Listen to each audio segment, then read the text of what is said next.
here is the memory card of a camera, and this is on the hard drive.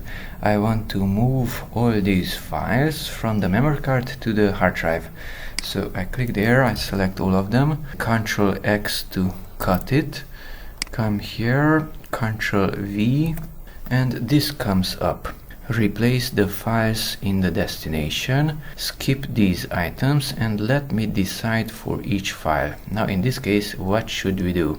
If I choose replace the files in the destination, then it will overwrite that file 10001, which is 240 megabytes, with this one, which is 3 gigabytes. So this 0.2 gigabyte file will be overwritten onto this 3 gigabyte file. That is destruction.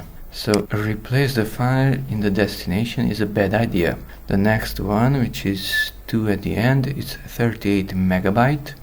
Now it's visible. And that one, which has a 2, it's 300 megabytes, around 10 times larger. So don't write that smaller one onto that larger one. So the first option is out of question. We cannot use it, it's destructive. These files are not identical to those. Okay, skip these items, 48 files, maybe all of them. That means I will not move these there. So I cannot use this either. Let me decide for each file. Now let's try this one because that's the last one. Now we have these and those. This is on the memory card, as it's visible there at the path, and this one is on the hard drive, as it's visible there. So which files do you want to keep?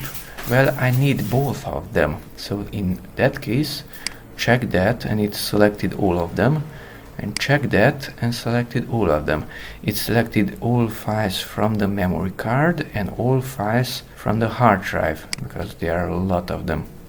So which one to keep? Both of them, from the memory card and from the hard drive. Click continue, and now it is moving the files from here to there, and since the names are identical, it has to rename them. And there we have the 2 after them. So that's how to not destroy your files in Windows 10, and what to do when those 3 options are shown. So you have to check both categories, and then it will keep these and those also. Okay, file moving finished. And now if we come here to the hard drive, we can even maximize it. At view, details, sorted by, let's say, name. And now we can see that we have this 48 and a 48 2. And the sizes are different, 49 megabytes, 71 megabyte, 47 and 47 2. So it kept both files from the memory card and from the hard drive also. So this happened because for some reason the memory card of the camera had the same names as the files which were on the hard drive, and thus it had to change the file name. So we did not lost anything. 41, 41 2.